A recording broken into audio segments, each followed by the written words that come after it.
Thanks for joining me here on Conversations for Yoga Teachers. I'm your host, Karen Fabian, the founder of Bare Bones Yoga and the creator of the Momentum Magic Method, the way to become a confident yoga teacher who seamlessly shares cues and easily creates sequences, whose classes are transformational, not just transactions, who understands anatomy and who shares their passion in a unique and authentic way. Here on the podcast, you'll hear anatomy lessons, stories from teachers, interviews with others in the field, and a dose of personal growth because having a strong, healthy mindset is such an important piece of being a confident teacher. In addition to the podcast, follow me on Instagram and TikTok for daily videos on teaching topics, and I've got 2 more ways you can build your confidence and skill. Join me weekly for my mini masterclass and teaching clinic, a 30-minute teacher-only themed yoga class, followed by a teaching lesson. Just DM me the words masterclass invite. And I'm also excited to tell you about my new invitation-only group called the Empowerment Club, an exclusive community for yoga teachers who want to feel confident and make a bigger impact. Membership is free and includes weekly workshops, private audio lessons, private Facebook group, and special offers on programs. DM me the words Empowerment Club for your application. Thanks for taking the time to listen today. Hi there. Welcome to Conversations for Yoga Teachers. My name is Karen Fabian, and I am your host. This is episode 283. So I'm recording this on 2/22/24, which I love that string of numbers. And I just want to let you know, depending on when you listen to this, were you aware when 2/24/24 happened, which is Saturday of the week that I'm recording, which is going to be also a full moon day, I was just told. This episode, though, will go live on February 26th, 24. And I'm super happy to be here. There's so much going on right now in my world. My website's having weird issues. My email system is having weird issues. The tech gods are not being kind to me. But I'm finding you've probably had moments like these where technical difficulties are interrupting the flow of your day. In times like these, it's really good to just keep in mind what really matters. And honestly, other than the homepage of my website being functional, which it is, all the back end stuff is not a huge deal.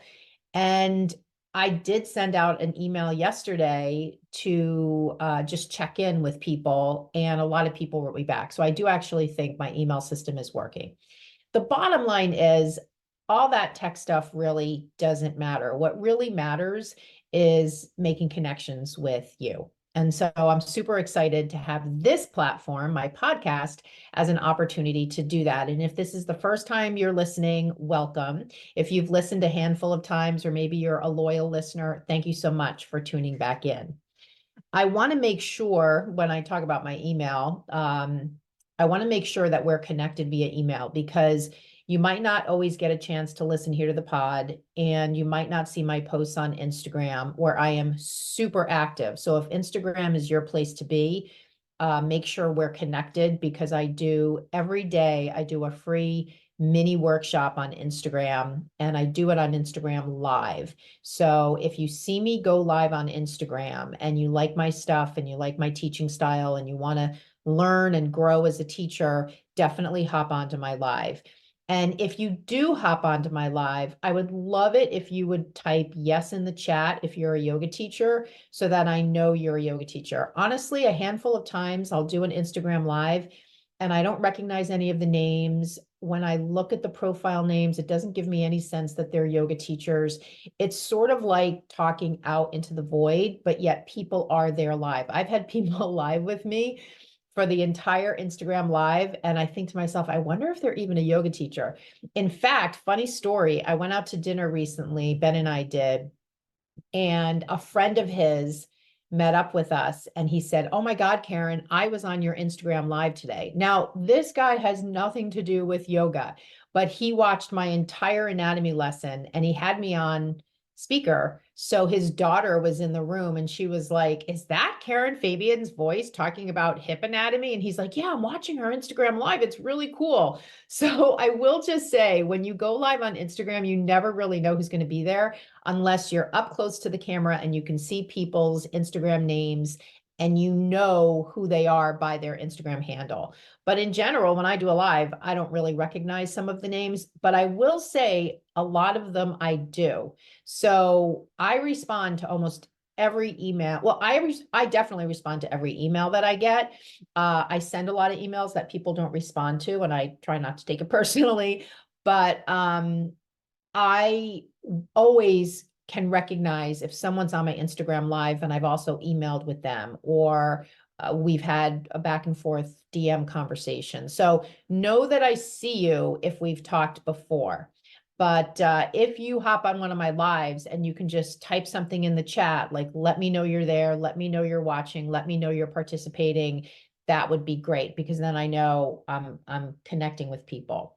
So the mailing list, though, because social media is kind of a catch as catch can, if you want to be notified of when I do these live workshops, which I do every week, and these are on Zoom. So in addition to doing daily mini workshops on Instagram, I do weekly live workshops on Zoom.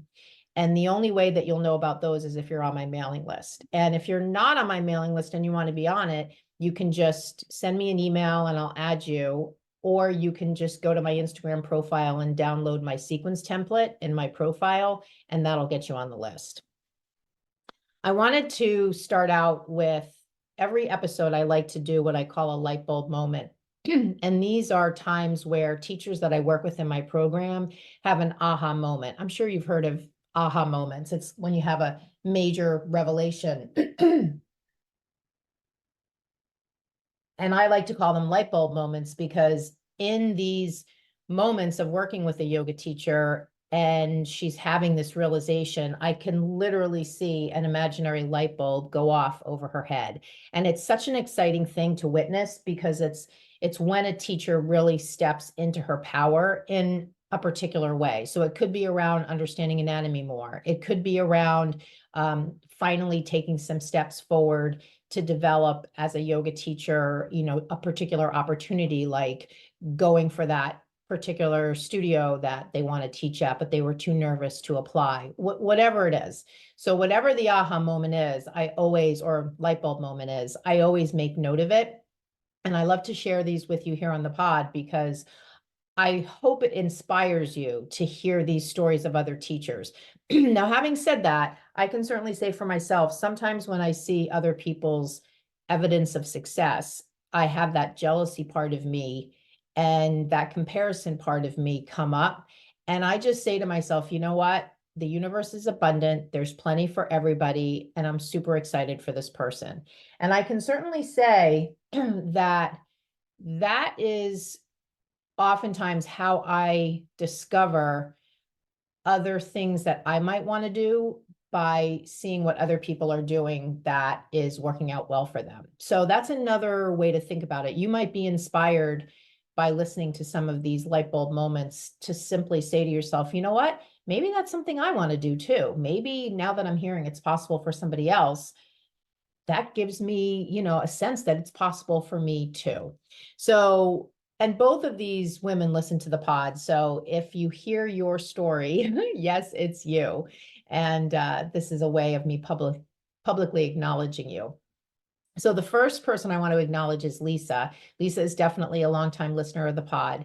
And Lisa and I got together this week because she has a big, bold vision of creating her own brand. And she's done a lot of work in thinking about what she wants that to look like and the results she wants her students to get.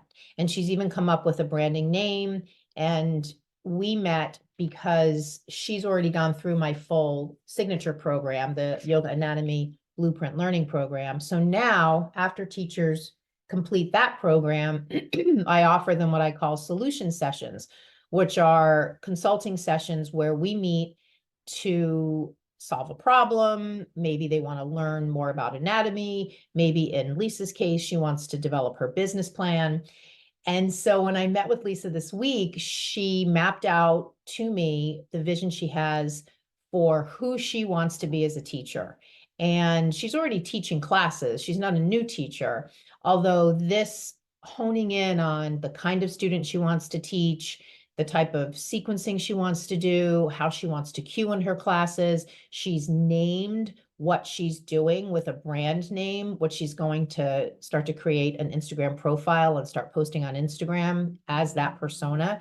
So we had this opportunity to get together and do this solution session completely dedicated to creating a plan of action for her so that she can make this come to life. And we talked about things like a retreat she wants to do, a day event she wants to do, a half day event she wants to do, where she's going to start to pursue teaching opportunities so she can teach in this format.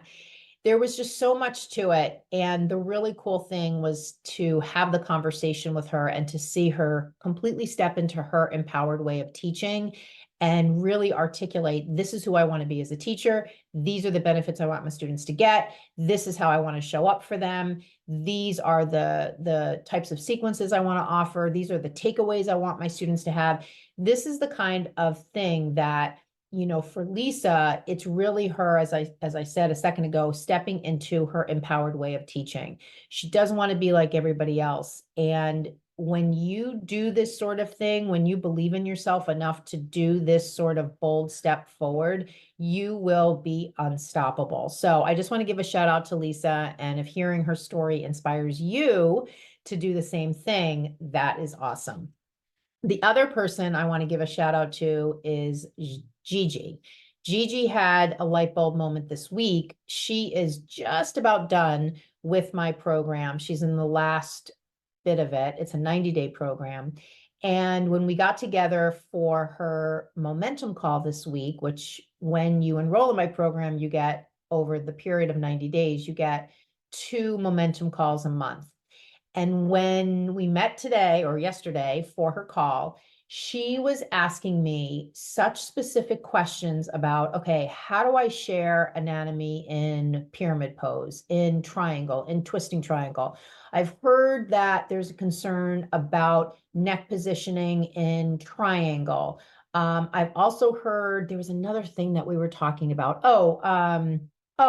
The infamous, you shouldn't be taking people from warrior 1 to warrior 2 because that's an open to closed or a closed to open hip positioning.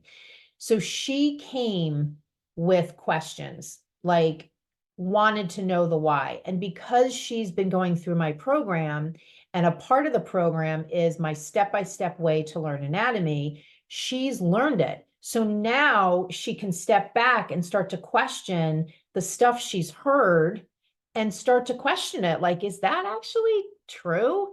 And this is another illustration of when you step into your power as a teacher, you don't just take the stuff you hear and just take it as gospel. You start to question it. Like that level of inquisitiveness is what got me where I am today. It's what got me to write books. It's what got me to start teaching anatomy to other teachers. It's what got me to develop my own brand. I mean, Bare Bones Yoga was built on my initial acknowledgement that my passion is anatomy and focusing on functional movement and helping people understand more about their bodies. If I just listened to what everybody said and just kind of followed along, oh, you mean when I do a twisting pose, I'm detoxing my body, which is not exactly true, I wouldn't be doing what I'm doing because I would just be following what everybody else is saying. And I didn't do that. And Gigi's not doing that. And the springboard to her questioning was the learning anatomy in a step-by-step way in my program. And so she now, when we got together this week, we had all these specific questions that we went through that she came with. And she walked away from that call with like all these light bulb moments like, oh, okay, internal rotation of the hips, gluteus medius, gluteus minimus, tensor fasciae lata, pyramid. Okay, great. Oh, you mean in triangle, that front leg, hips and external rotation so I can cue to drop the sitting bone towards the back heel, but that's not the same as tucking the pelvis. Oh, all right. So the cervical spine has smaller bones than the thoracic and the lumbar. So when I take people into triangle, they're going to have a preponderance of cervical neck rotation, not as much in the thoracic, but maybe if I have them looked at. So these were all the things we could break down, but we couldn't break it down the way we did if she didn't have a good fundamental understanding of anatomy. And this is why I want to share this with you. One of the many reasons I want to share it with you, because if you're out there doing what I call the choose your own adventure and trying to learn anatomy, it is impossible to have these light bulb moments because you're getting a little bit of salt here, a little bit of pepper here, a little bit of Alfredo here, a little bit of sugar here, a little bit of a cupcake here. You're all over the map. You're learning in a completely disjointed way. You've got to learn anatomy in a step-by-step way. Otherwise, it does not work. Like, I usually don't speak so boldly about it, but now I'm just going to throw down the gauntlet. You can't learn it that way. You just can't. Like, even the free stuff that I offer, I don't offer to say to you, come to all my free workshops and you'll know anatomy. That's not why I do that. I offer the free workshops on anatomy and other topics because I want to see, are you really ready? Are you really ready to do what it takes to learn it? Or are you still going to dabble in the free zone? And if you dabble in the free zone, that's okay, but know that you will be dabbling forever. And the teachers who decide to work with me or work with anybody, it's not just about me, they get to a point where they say, you know what? I'm tired of trying to figure it out on my own.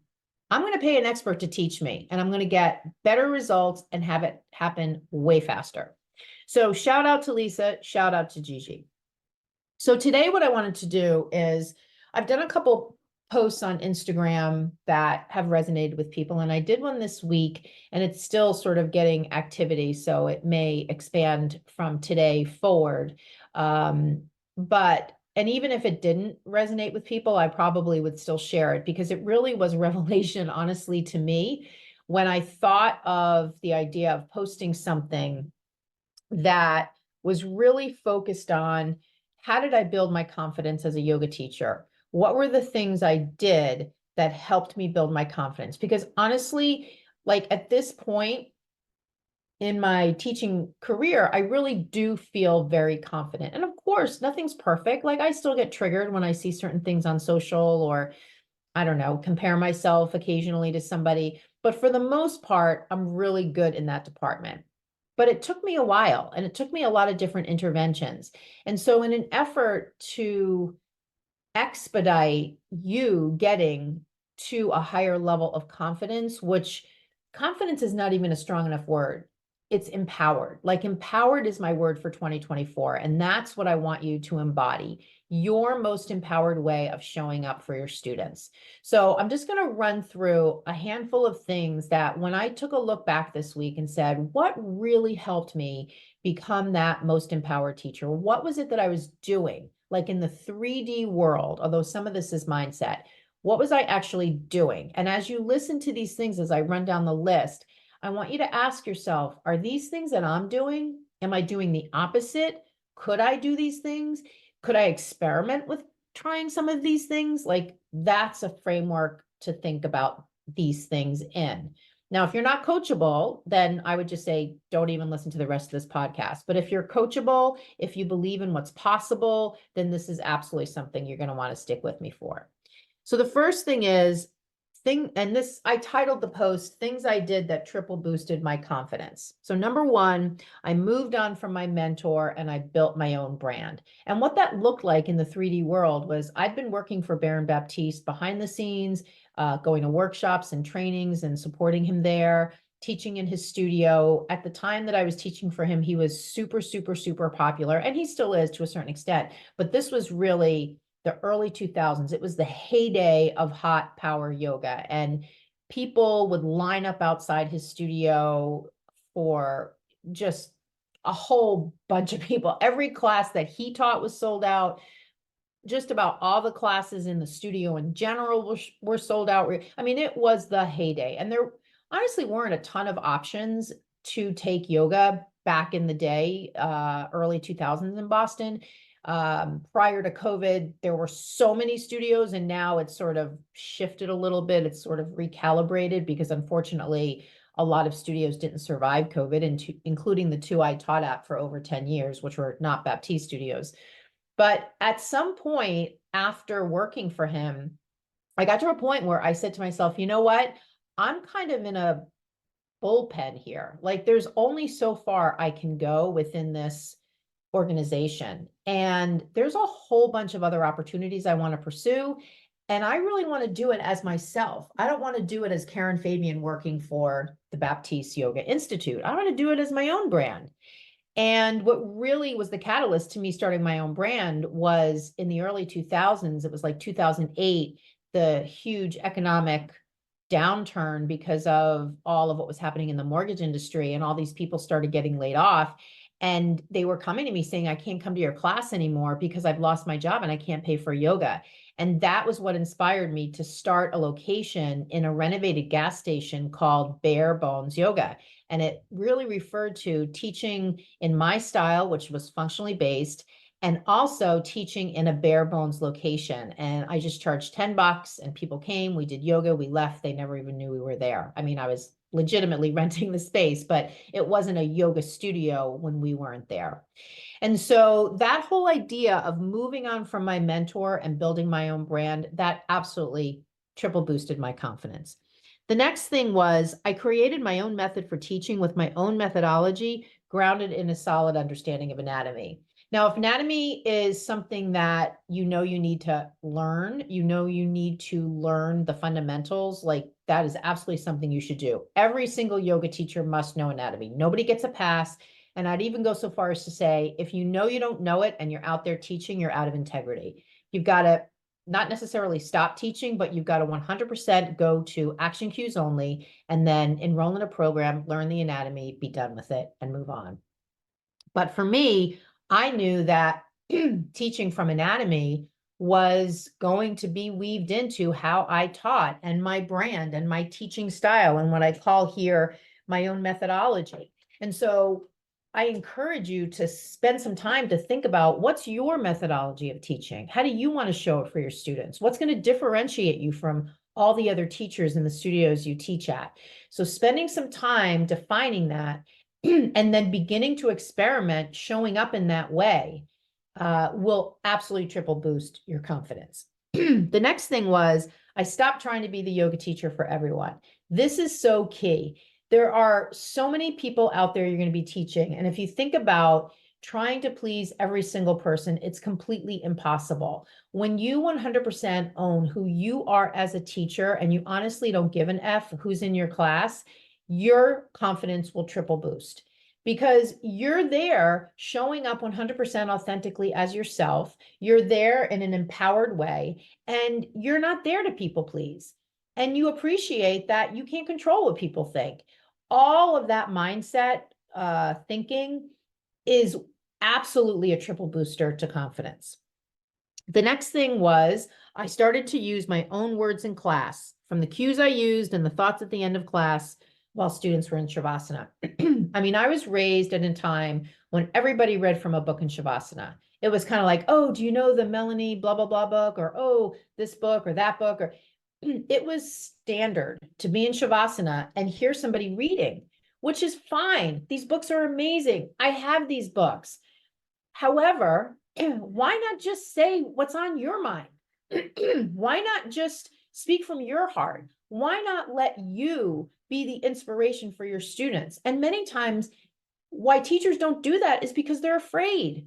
They're hiding behind somebody else's words as a source of inspiration. When you have the guts to speak from your own heart as a source of potential inspiration for your students, your confidence will triple boost. The next thing that helped me be more confident was I taught the same sequence with only slight variations from class to class. The reason this helped me build my confidence is because I knew what the hell I was doing.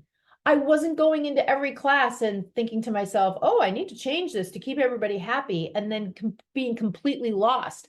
I knew exactly what I was doing. It was like going from having my arms tied close to my body to having my arms free, to being free to walk around the room, to being free to see my students, to being free to assist people, to be free to do all the things I wanted to be doing instead of being tied down to the yoga mat, panicking because I didn't know what came next in the sequence.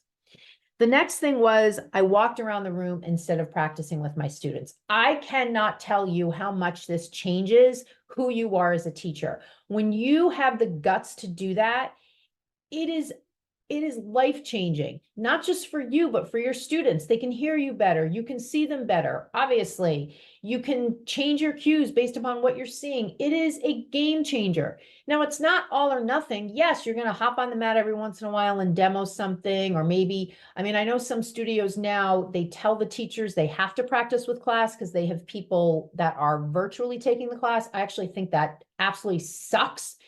When I teach virtually, I don't do any yoga. So I don't actually buy that logic. So teachers that really are teaching are walking around the room.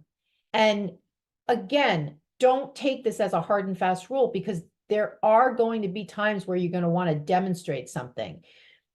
And yes, there are going to be workshops. I went to a workshop this weekend with a teacher I've known for years who's amazing here in Boston. And yes, that person was practicing with us, but that was a workshop. So we have to have some discretion when I get super excited and say this stuff. And I don't want you to, nothing is binary.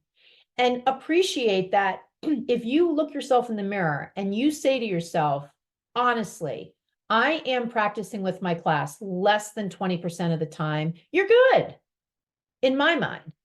However, if you look at yourself in the mirror and you say to yourself, more than 50% of the time, I'm practicing with them, that's a problem. And I would say to yourself, why am I doing this? Oh, it's how I find my cues. It's how I don't get lost in the sequence. I'm terrified to have people look at me. I have to mirror my students. I have to practice with them because they're visual learners, blah, blah, blah, blah, blah, blah, blah. These are all the beliefs. Beliefs will block you from your confidence. Okay, next one. I stopped worrying if people like my class. This one's huge.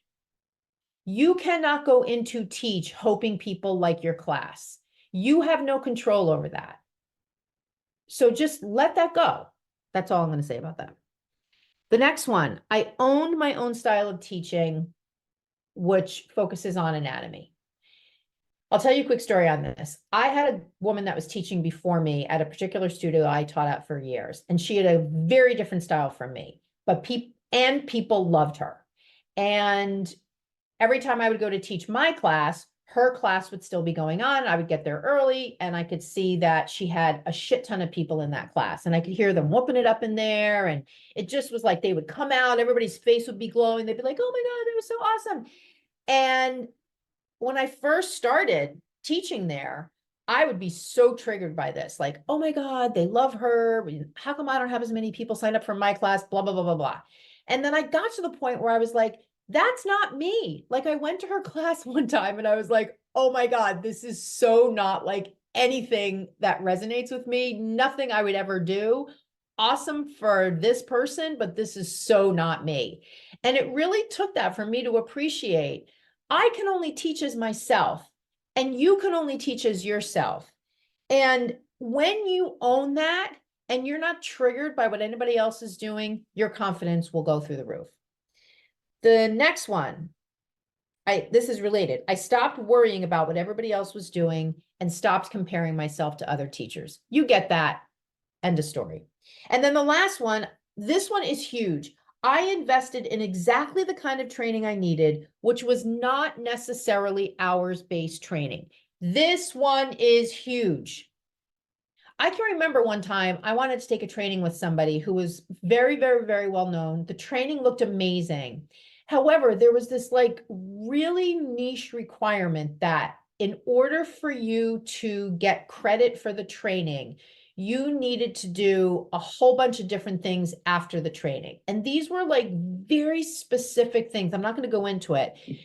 But they were very specific things that almost bordered on if you wanted to be a physical therapist. And believe me, I initially studied in college to be a physical therapist. So these were things that were not freaking me out. They were not out of my realm of possibility or capability. But I was looking at them and I was like, wait a minute. This is a yoga teacher training. This is not a training so that you can be a physical therapist, but the requirements of this training, in order for you to get credit for it, were having you jump through like 15 hoops. And I was thinking to myself, who is this teacher trying to create from this training? Doesn't make any sense to me. And I didn't take it. But yet there were all these people signing up for it because they were razzled and dazzled by, oh, cover of Yoga Journal, oh, popular teacher, oh, well-known teacher, oh, but what were they going to be using all that for? Like, this is what I mean. Like, you need to be a critical consumer. You can't just follow along with what everybody else is doing. And just about everybody out there thinks, I'm a yoga teacher. I have a problem. I should get a 300 hour. I should get a 500 hour. That might not solve your problem. If you think it's going to solve your problem, let's hope you did the due diligence on the training, on the trainer, saw the results that other people got before you sign up for it. So when I triple boosted my confidence and did training, I worked with a neuroscience coach. I took business training. I hired a business mentor. I developed an online program that is completely scalable, that allows me to work with teachers anywhere in the world. I didn't take a training that just trains me about how to teach people in real life only. That's not scalable. That's not a scalable business model. I can only teach a certain number of people. I can only be in one place at one time. But when I create a virtual program, now I can offer that to people anywhere. I can have people doing one part of the program where I'm coaching people live who are in a different part of the program. That allows me to support more people. That supports my vision of helping as many yoga teachers as possible get out there and make a huge impact. So this is what I mean about that last piece of investing in exactly the kind of training I needed. I needed to have the confidence to step outside the narrative of what everybody else was telling me I needed to do, quote unquote, get hours. And I needed to have the confidence to say, you know what? I don't think I need to get hours. I think I need to get specific training on specific things. So those are the things. Those are the things that triple boosted my confidence. I hope that in some of these you found some nuggets of inspiration to help you more fully step into your most confident way of teaching. Now, the other thing that I wanted to just touch on, and this is sort of related, is in my training as a certified personal trainer, and I've got 2 certifications in that realm. One of the things that we studied was the steps of change. So when someone decides they want to make a change, there are different steps that have been studied from a psychological standpoint that people go through. And when you train to be a personal trainer, you look at the stages of change, because when somebody goes to a personal trainer or when they go to a yoga class, some things inspired them to be there. Something's inspiring them to change their level of physical fitness. And so it's helpful for yoga teachers and personal trainers to understand the levels of change that people go through. However, I like to look at the stages of change in my today life from the point of view of when I talk to a yoga teacher and she reaches out to me maybe on Instagram, or she's been at one of my workshops and we have some follow-up emails. And I haven't always done this. I'm definitely doing it more now. I am sort of trying to figure out, where is this person in the 4 stages of change? Because I don't want to ever feel like I'm convincing you to work with me. I don't ever want to feel like I'm convincing you around the benefits of enrolling in my program. But in the past, I've sort of taken all takers. I've taken all conversations. And it's only been recently that I've regrouped on what I already knew, which were the stages of change. And it just hit me like a brick in the face. I was like, holy cow, Like, yes, people go through these changes. Yoga teachers go through these changes as they are out there teaching after their 200 hour, and they're feeling like something's not right. And they're starting to figure out, well, what's my next step? So I want to just quickly run through these stages of change with you and see where you see yourself. So stage one is called pre-contemplation. And pre-contemplation is where people are not thinking seriously about changing and are not interested in any kind of help. So that would be a yoga teacher that I speak with, and I say, how's everything going? And I have these conversations. And the person will write me back and be like, oh my God, everything's great. Everything's totally great. I'm just loving everything I'm doing. It's great. And so, great, it's great. Or you're lying to yourself, or you're just not doing anything that's challenging yourself, because when we're challenging ourselves, things aren't great, but that's when we're on the leading edge. So great could be totally great, or it could be something else. But there's no interest there in changing. There's no need to change. There's no desire to change. But stage two is called contemplation. In the contemplation stage, people are on a teeter-totter, weighing the pros and cons of modifying their behavior. Although they think about the negative aspect of their bad habit and the positives associated with changing, they may doubt that the long-term benefits associated with change will outweigh the short-term costs. So this is a yoga teacher who I talk to, and she'll say, oh yeah, I don't understand anatomy, and it's taking me hours every week to prep for my classes. And every time I go into the room, I'm really just super nervous. But you know what? I'm still paying off my 200 hour, and I'm sort of getting by. It's all right. Okay, thanks for talking. And that's it. Stage three is called preparation determination. And in this stage, people have made a commitment to change. Their motivation for changing is reflected by statements such as, I've got to do something about this. This is serious. Something has to change. What can I do? I absolutely have conversations like this. This is when a teacher says to me, I need to cut back on the hours I prep every week. I need to get off the mat more and walk around the room. I need to understand anatomy. So like they recognize that there's a problem, and the word need, it just sounds like so much pressure. They're putting all this pressure on themselves. They're using what I always look at as the framework of willpower, and willpower does not work when it comes to yoga teachers trying to make change. That's not a way. It doesn't work in dieting. It doesn't work in yoga teaching. But that is a stage where at least the yoga teacher is like, holy cow, I know I have problems and I really need to make a change. But then you get to teachers who are in the action willpower phase. And this is a stage where people are motivated to change. They're motivated to change their behavior and are actively involved in taking steps to change their bad behavior by using a variety of different techniques. This is the shortest of all the stages. This is a stage when people mostly depend on their own willpower. They are making efforts to change their behavior and are at greatest risk for relapse. People in this stage also tend to be open to receiving help and are also likely to seek support from others. This is the stage the teachers are in, every single one of them who's enrolled in my program, because they come to me and they say all the things I already said to you, but they say, you know what? I know you can help me. Where do I sign? And when you get to that point, what they call action willpower, you're at the point where you're like, I'm done choosing my own adventure to fix my problems. I know I need to work with an expert. And I know when I do that, I hand myself over to this person who's already done what I want to do, and they can show me the way, and I'm going to get where I want to go much faster and with much better results than if I try to do it myself. And that approach will always get you where you want to go faster than saying to yourself, all right, I'm going into this class. I'm not going to practice. I'm not going to practice. I'm not going to practice with them. And then 10 minutes in, you're like, shit, I need to practice with them because I'm going to get lost in my sequence. Like that is using willpower. And who wants to teach that way?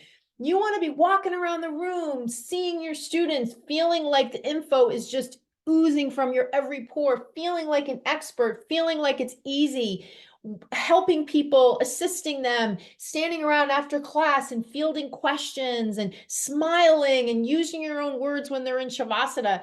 That's the teacher you want to be. You don't want to be in there putting all this pressure on yourself. So I hope you have found this episode helpful. I know I've gone in a bunch of different directions. I'll just end by saying, because I didn't cover any anatomy in this episode, I have a whole bunch of anatomy workshops I've done in the past few weeks.